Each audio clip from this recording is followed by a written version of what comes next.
other shows we have for you to enjoy at myclassicradio.net. The Avengers was most certainly not a household name in South Africa prior to the radio series. With no national television service until 1976, the mechanism simply was not present in the country to show television programs to mass audiences. While many other countries reveled in the filmed adventures of John Steed and company, South Africa was not equipped to join in the fun. The series took Britain by storm and made a major impression in the American markets, being that greatest of rarities, a British series given a network transmission slot. However, as a filmed series, rather than a videotaped one, The Avengers was able to gain a modicum of exposure in South Africa through film rentals. Come and listen at myclassicradio.net.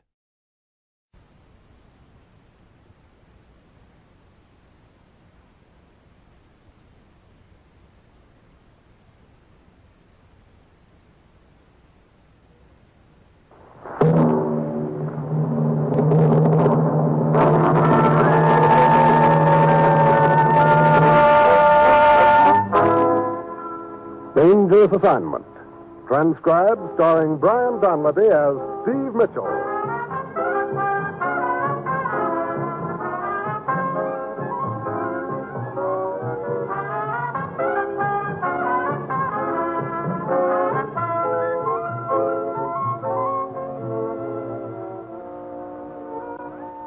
Yeah, danger is my assignment. I get sent to a lot of places I can't even pronounce. They all spell the same thing, though, trouble. But when I walk into the commissioner's office, I don't realize this assignment's going to prove that sometimes the best way to get a pal out of a trap is to get chased into it yourself.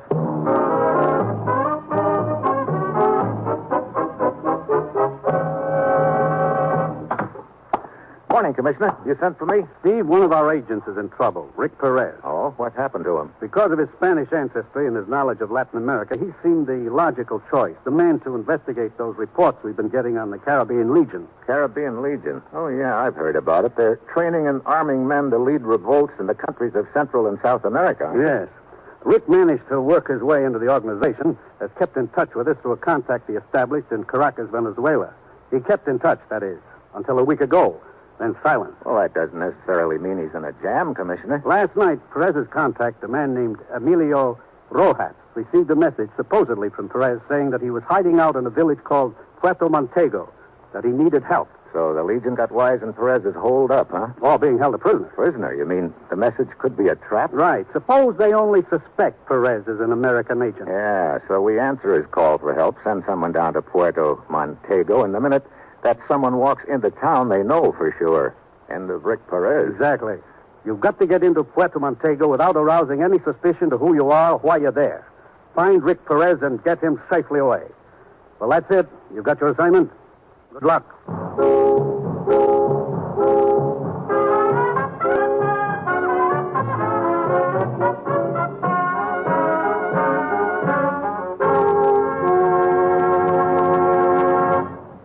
The National Broadcasting Company is presenting Dangerous Assignment, starring Brian Donlevy in the role of Steve Mitchell, colorful two-fisted government agent. At all those places of the world where danger and intrigue walk hand in hand, there you will find Steve Mitchell on another Dangerous Assignment. Magnificent musical entertainment is yours for the listening every Monday evening on the NBC Radio Network. Listen on most NBC stations to these great programs. The Railroad Hour with singing star Gordon MacRae and charming guest artists from Musicdom's Hall of Fame. The Voice of Firestone, featuring Howard Barlow and the Firestone Orchestra and chorus in the melodies you enjoy hearing. The Telephone Hour, with the music of Donald Voorhees and the Bell Symphonic Orchestra. And the Dinah Shore Show, NBC's new Monday night program special starring America's favorite songbird, Miss Dinah Shore. Yes, every Monday night.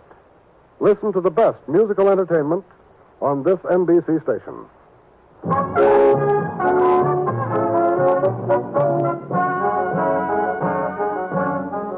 Sure, I've got my assignment. Fly down to Venezuela and get to one of our agents, Rick Perez, who's in a jam. And we hope on the trail of a subversive outfit known as the Caribbean Legion. It's late Friday afternoon when my plane lands in Caracas, and I head straight for a rendezvous with our contact there, a gent named Emilio Rojas. A dozen or more tourists armed with travel folders, guidebooks, and cameras come strolling out of the cathedral. As I hurry up the steps, I move through a huge arched entryway and then inside. Senor.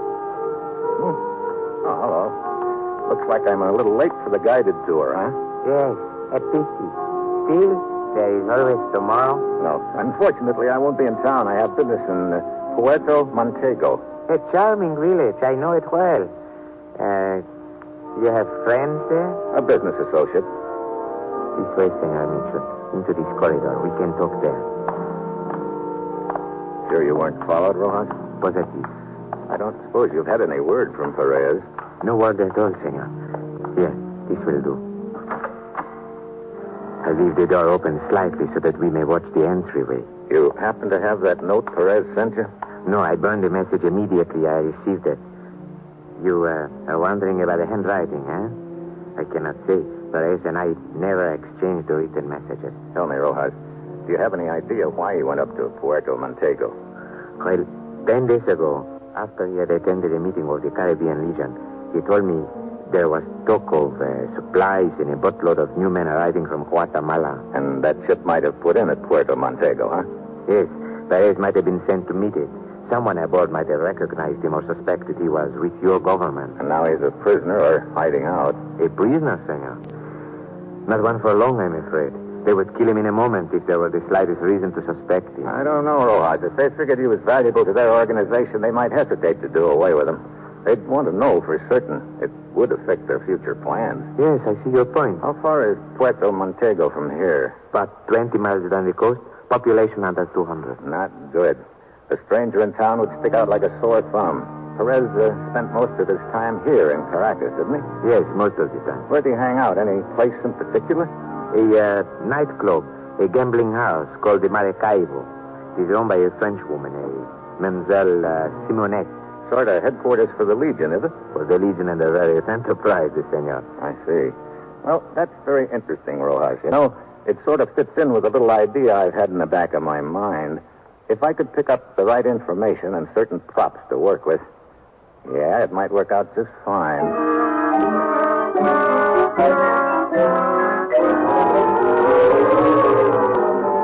Half hour later, I'm at police headquarters, sitting in the office of Colonel Villara.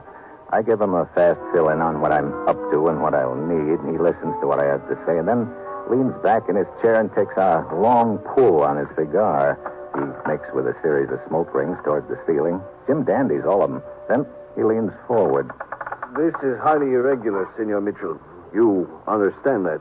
However, if you insist... I'd like your department's cooperation, Colonel Villara. Very well. I will see to it that you get what you ask. And don't forget the souped-up jalopy. Souped out the car. I'm going to be in a race, and I don't want to lose. Oh, yes, of course. You look a little puzzled, Colonel. I am, Senor. I still fail to see how all this is going to... Look, the chances of my slipping into Puerto Montego unnoticed are pretty slim. The heavies see me snooping around, they add 2 and 2, and they knock off Perez. Yes, go on. So instead of my sneaking into town, I'm going to try to arrange for them to chase me into Puerto Montego. But I've got to sell them a bill of goods first.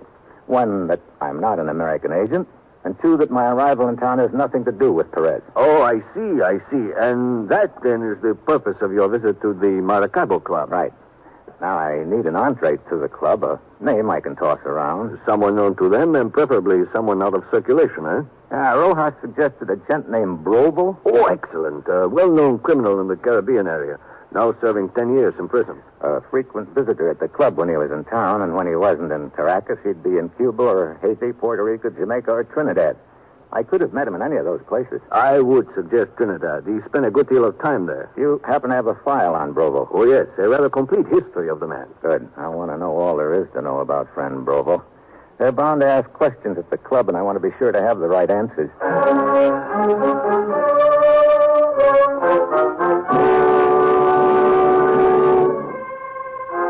An hour later, I check in at the hotel, and shortly after 8 that night, I wander over to the Maracaibo Club.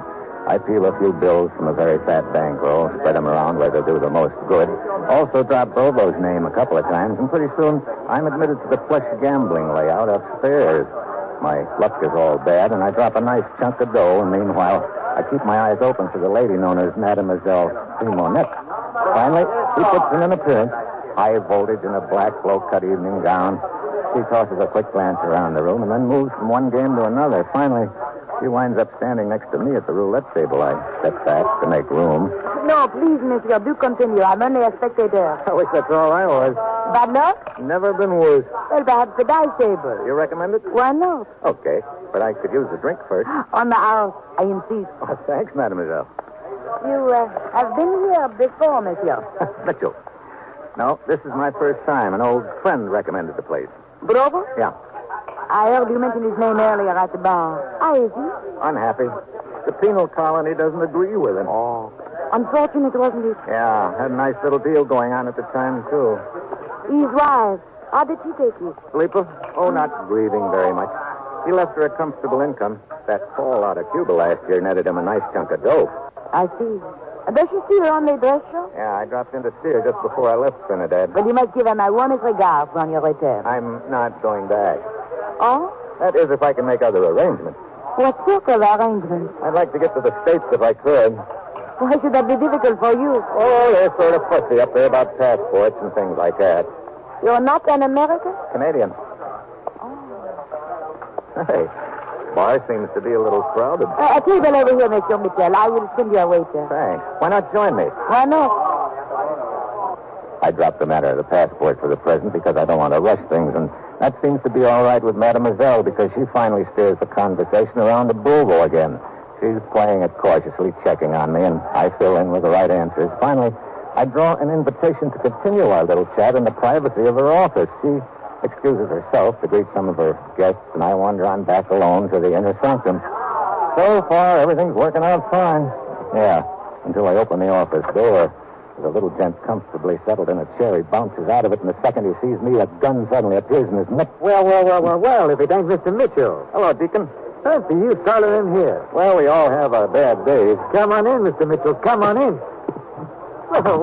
Well. Thanks, it's cozy now.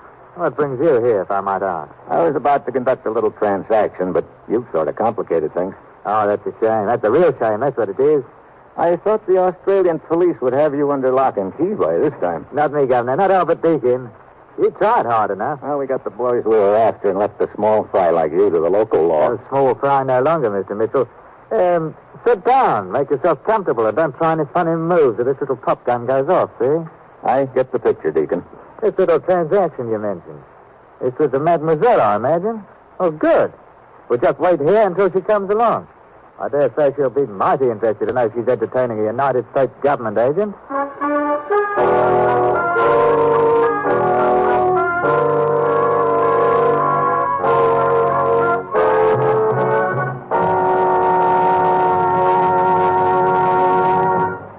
Steve Mitchell will continue his dangerous assignment in just a moment.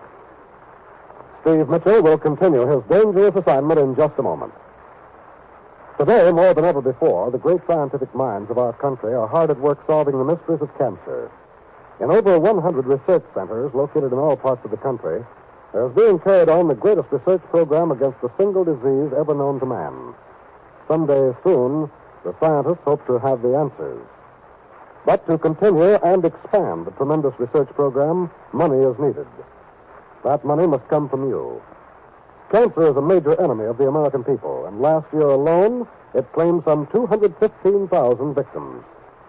And although more and more lives are being saved from this dread disease each year, the toll is still far too high. We can all strike back against cancer by joining the Cancer Crusade. Support the American Cancer Society and its 3 programs of research, education, and service to the cancer patient. Join the 1953 Cancer Crusade. Mail your generous contribution to Cancer, care of your local post office.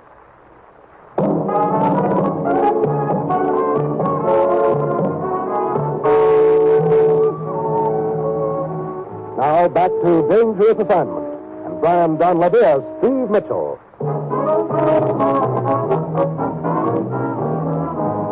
Well, at this point, it looks like I'm cooked. Just when I'm starting to do okay with Mademoiselle Seaman, then I wander into her office and find myself face to face with a seamy little character named Deacon, whom I'd tangled with several years ago in Australia. Needless to say, he recognizes me and pulls a gun. It's Simonette. She's coming in. Deacon moves to open the door with a big grin and takes his eyes off me a second. That's when I make my move. I grab his wrist and twist. Thanks for the gun. Okay, it's in my pocket and pointed at you. One peep and you're dead. Oh, hello, Deacon. Small world, Simonette. Imagine my running into an old buddy like this. You and Deacon know each other, Steve. Sure. We were together in Australia. We're old buddies, isn't that right, Deacon? Yes, that's right. Good. This is Martha, Steve. He works for me. Martha? Yes, sir? Those papers I wanted you to take back over there on my desk. Yes. Yes, those are the ones. Very well. I will see you later. Well, do I pass inspection, Simonette? Inspection? What do you mean? Martha, he's your muscle man, isn't he? Yes, but I just wanted him to pick up some papers. And give me a looking over. You don't miss a trick, do you, Steve? I can't afford to. Well, I'd better be getting along. No, Deacon, stick around. I've hardly had a chance to say hello. I wouldn't think of letting you shove off so soon. Well, What's the matter, Deacon? Is something on your mind? No? Steve, you mentioned earlier something about needing a passport. Yeah. Look, I don't have time to beat around the bush, Simonette. I need it, and I need it bad. I've got the dough to pay for it, and I think the fact that I'm a friend of Brovo and also of Deacon here should entitle me to some consideration. Correct. It would cost $1,000. That's pretty steep, but okay. I'm in no position to bargain. $1,000 it is. All right. We have a small cobbler shop not far from here where such matters are arranged. Martha can take you over there. Oh, wait a minute. I've got a better idea. Does Deacon know where the place is? Well, yes. Why don't you take me, Deacon? We can talk over old times on the way. Okay, Simonette? Of course. Go ahead.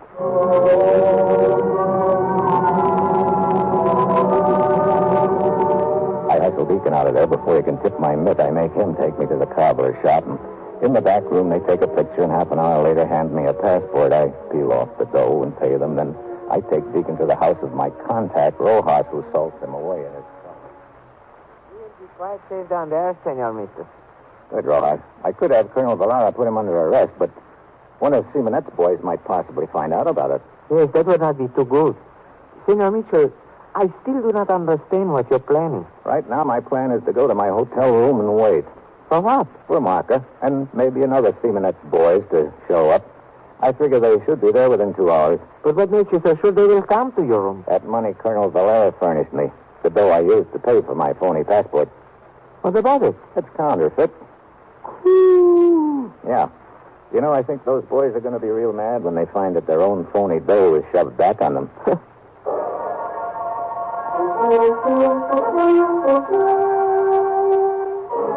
I go back to my hotel room and wait. My souped-up car's parked out back in the alley. Half an hour later, I spot Marca and another muscle man pulling up in front of the hotel.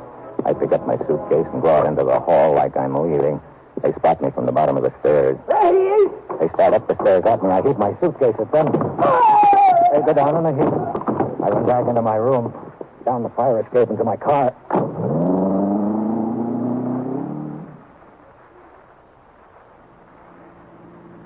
The chase is on. So far, it's working out just right. I drive fast enough to keep out of range, but not fast enough to lose them. An hour later, I'm in Puerto Montego, the village where we think Perez is hiding.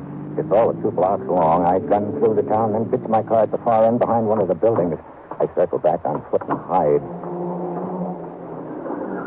Pretty soon, Martha and his buddy roar into sight and stop at a house on the outskirts of town. They run inside and come out again with 2 other guys. They all pile into the car and take off through the village, supposedly after me.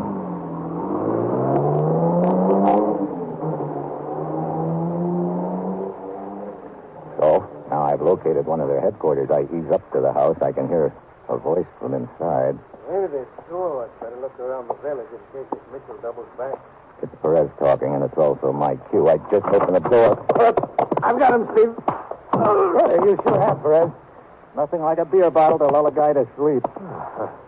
When Marco pulled in here a couple of minutes ago and said he was chasing a deadbeat named Mitchell, I remembered we once pulled a trick like this in Casablanca, wasn't it? Yeah, I hope you'd remember. And when I heard you talking to your buddy here about the 2, I knew the odds were in our favor if he was the only other one here. They've been holding you prisoner, Rick? Not exactly, Steve. But they were watching me pretty closely, and I had a hunch they were suspicious of me and checking up. Then you didn't send that note to us, by the way, Rojas, saying that you were in trouble here and needed help. No. And Simonette and her boys must have sent it. It was a trap. But it didn't quite work the way they figured it. Oh, look, we've got to move fast. When they come back here and find you've flown the coop, they'll realize that they were right about you. What have you found out so far about them? Simonette is the local ringleader of the Caribbean Legion, Steve. They train and outfit small groups of men, which they send into several South American countries to try to organize revolutions. Simonette has a list of the 3-man cells which have been sent to each country. I know that. I saw it in her office at the Club Maracaibo.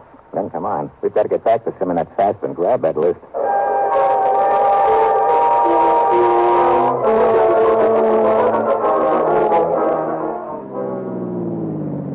We can see the Club Maracaibo from this alley, Steve. Yeah.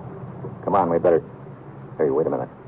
There goes Marca in the front door. We didn't lose any time. We're licked. He'll alert Simonette and she'll destroy the list. I don't think so, Steve. I think they'll try and warn those 3-man cells in each country first. Oh. Well, they've got a radio transmitter hidden somewhere, but I wasn't able to find out where. Maybe it's right there inside the Club Maracaibo. Well, I don't think so. I spent a lot of time inside that dive. I think I would have spotted it. Hey, look. Marca coming out the front door again. With his briefcase. Maybe he's on his way to the transmitter. And maybe not. You tell him I'll stick around here just in case they're trying to pull a hidden ball play on us.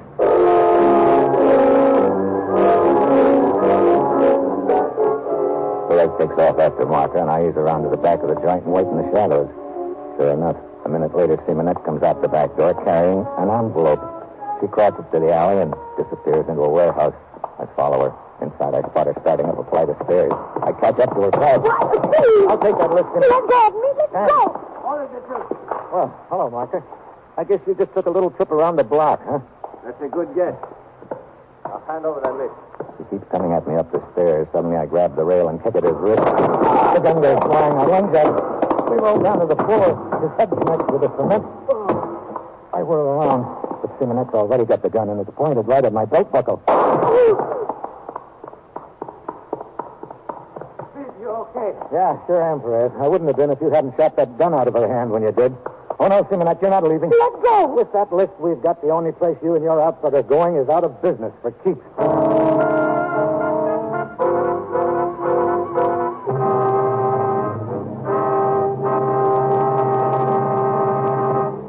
Our star, Brian Donlevy, will return in just a moment. Variety is the spice of life, they say, and variety is what we at NBC attempt to give you each Thursday evening. Each Thursday on most NBC stations, you'll hear such entertaining programs as The Roy Rogers Show, Father Knows Best, Truth or Consequences, The Judy Canova Show, and Eddie Cantor's Show Business Show. Roy Rogers brings Western song and adventure from the Double R Bar Ranch in Paradise Valley. Later, it's time for Father Knows Best with Robert Young in the title role. Perhaps you'll agree that the thing about which Father knows best is trouble. But trouble or not, there's always fun-filled listening when it's time for Robert Young to star on this station. Ralph Edwards brings you Truth or Consequences, and the action really begins when a contestant misses a question and has to pay the consequences. Judy Canova adds to the mirth and merriment with hilarious comedy and some songs in her own delightful style. And then Eddie Cantor brings you his show business show, during which he reminisces about his years in the entertainment world. So every Thursday, listen to all these fine shows on most NBC stations.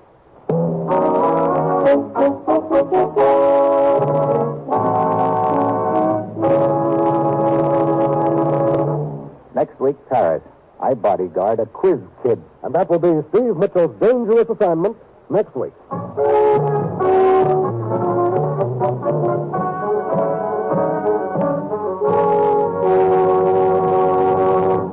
Featured in tonight's cast were Paul Frees, Paul DuBois, Betty Lou Gerson, Ben Wright, and Don Diamond. This is John Storm speaking.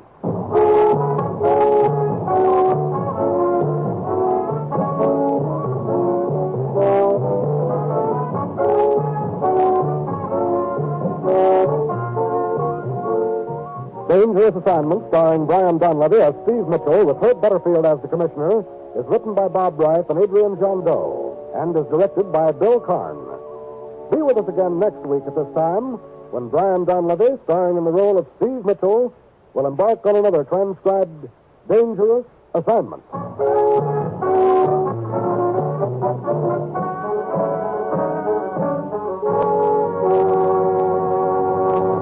Fridays, listen to Dinah Shore on NBC.